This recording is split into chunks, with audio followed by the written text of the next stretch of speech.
Hola, I'm Alicia Navarrete, and this is your Week in Yucatan Today, presented by Yucatan Today and La Jornada Maya. Every week, we bring you Yucatan's local news in under 10 minutes. Only local news, featuring news you can use and a quick summary of recent events. This week, Yucatan faces record low temperatures with a new cold front lingering through the weekend. State authorities and neighbors unite in Umán to provide a permanent home for an elderly couple in need. A 5-year-old boy was found safe in the Peto jungle after a massive search operation. Authorities in Teco debunk viral death rumors. A tanker rollover on the Cancún highway caused a major disruption on Thursday. Merida has launched a fast-track 3-step registry for short-term rentals. Let's get started. It's been an unusual winter week in Yucatan, with the weather driving many of our headlines. While midday highs stayed in the mid-20s, early morning lows dropped to a shocking 7 degrees Celsius or 44 degrees Fahrenheit in Merida, and even lower in state. The cold isn't quite over yet. A new norte moved in this Thursday, bringing wind and light rain. However, the usual warmth is expected to return just in time for Carnaval, with next week's high potentially reaching 35 degrees Celsius. That's 95 degrees Fahrenheit. A heartwarming wave of support has transformed the lives of an elderly couple in Umán, just southwest of Merida. After images went viral showing Doña Toch and her husband living in a cardboard-roofed home during the cold snap, help arrived swiftly. On Thursday, state personnel and concerned citizens delivered supplies and mattresses. Most importantly, they've begun installing temporary roofing to help the couple through the unusual cold. To ensure a long-term solution, construction on a permanent roof is underway, allowing the couple to remain in the home they love, but with the safety and warmth they deserve.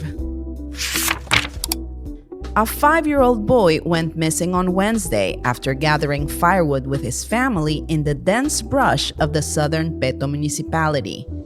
A massive search operation comprising both local neighbors and high-tech units, including police drones and canine teams, led to the boy's rescue on Thursday. He was found alive and stable deep in the jungle, approximately 8 kilometers, roughly 5 miles, from the village. Authorities are praising the swift coordination between technology and community volunteers that brought this child home safely. Social media was abuzz with a grim rumor from the festivities of Nuestra Señora de la Candelaria in Teco.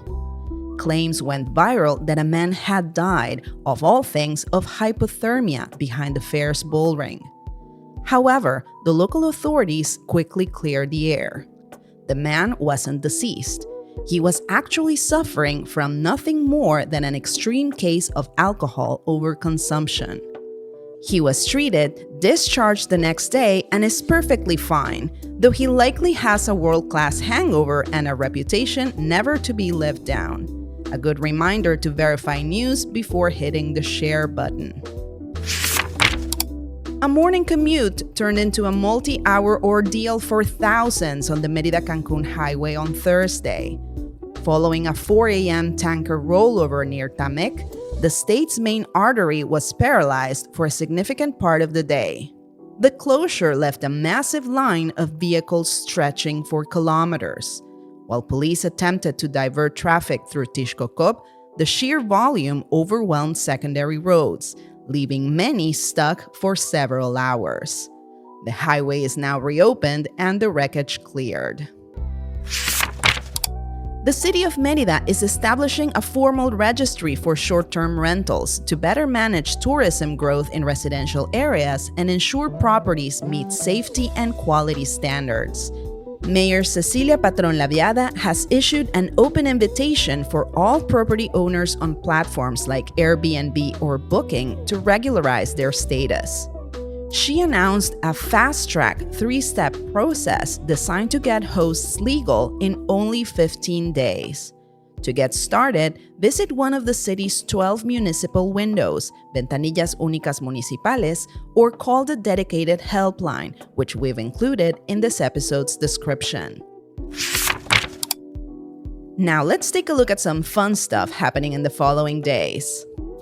Looking for a family adventure? This Sunday, February 8th, grab your bikes for the rally Family, Culture, and Wheels, starting at 8:30 a.m. This route visits 8 different museums across Merida, turning each stop into a playground with traditional games and challenges. To join the fun, form a team of 3 to 5 family members. Just make sure at least one child is under 12. You can register now at the Palacio Canton Museum to experience our city's culture in a fun, active way. Believe it or not, Carnaval is one of Yucatan's longest-standing traditions, dating all the way back to the end of the 16th century. It's no surprise that these joyful days preceding Lent are celebrated with passion all over the state. In Merida, celebrations kick off next Wednesday.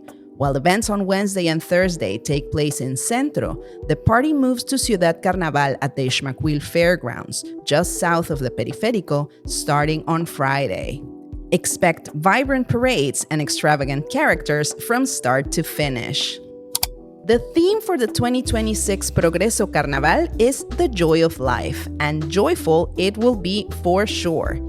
As one of the most popular celebrations in the state, this beach town offers a true carnival atmosphere with rides, food, and an outstanding program of free concerts alongside the traditional parades.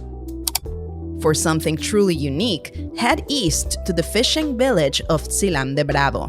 Residents claim it's the best carnaval on the coast, famous for its massive handcrafted floats. These illuminated giants stand up to 6 meters or 20 feet tall and will be parading through the streets on Sunday, February 15th and Tuesday, the 17th. Check this week's show notes for a link to even more Carnaval celebrations across Yucatan. But just in case you're looking for something a little more romantic, we're also linking our Valentine's Day roundup so you can make plans with that special someone. Find direct links to more details on these events in this episode's description, and check out yucatantoday.com for more activities happening in our state. Every Friday, La Jornada Maya publishes a feature on one of the many native species that share the Yucatan Peninsula with us. Get ready to meet the collared aracari, known in the Maya language as panchel. This stunning mid-sized toucan is a true jewel of the Yucatan Peninsula, famous for its saw-toothed bicolor beak and the bright cinnamon color that gives it its name. Measuring about 40 centimeters, the panchel is a social bird that travels in groups through our tropical forests. While they love feasting on fruits like zapote, they also like to snack on insects, lizards, and even the eggs of other birds. They are quite the architects too, nesting in hollow tree trunks between May and September. Sadly, this spectacular bird is under special protection in Mexico. The growth of cities across the peninsula has pushed them further into the jungle, as they need large old trees to survive. Combined with the threat of illegal trade and hurricanes, seeing one is becoming a rare privilege. Today, your best bet for a sighting is along the Ruta de los Cenotes or near the ancient ruins of Cobá. Read more about the collared aracari by visiting lajornadamaya.mx. You'll find a link in this episode's description. That's your week in Yucatan today. We welcome your feedback, questions, and ideas. Get in touch with us at editor@yucatantoday.com. We're off next week, but we'll be back with your weekly fix of local news on Friday, February 20th. In the meantime, stay tuned for a little bonus surprise on our stream. Your Week in Yucatan Today is jointly produced by Yucatan Today and La Jornada Maya. Make sure to subscribe, review, and recommend our podcast so we can continue to bring you a summary of Yucatan's local news in English. Yucatan Today is a Yucatan traveler's companion. Find our travel, culture, and food content at yucatantoday.com. La Jornada Maya is a print and digital newspaper with the most relevant information from the Yucatan Peninsula, Mexico, and the world. I'm your host, Alicia Navarrete. Thank you for listening.